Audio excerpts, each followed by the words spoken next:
Bismillahirrahmanirrahim. Beste yazdım abim, onu okumak istiyorum, kendi bestem.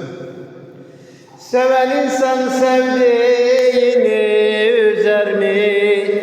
Seven insan sevdiğini üzer mi? En ufak bir şeyde hemen küser mi? En ufak bir şeyde hemen küser mi?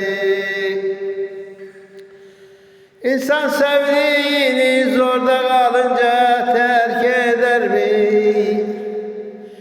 Sevene yakışmaz bunlar, yakışmaz.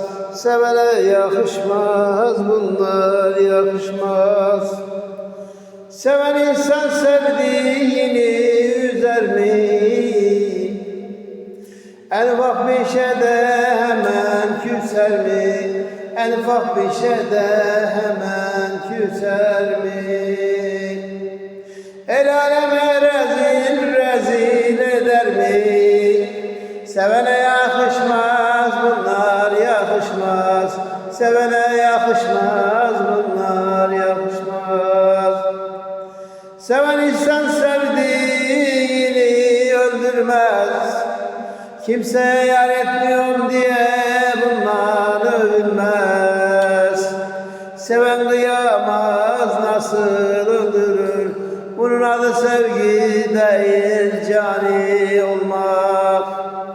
Sevene yakışmaz bunlar, yakışmaz. Sevene yakışmaz bunlar, yakışmaz.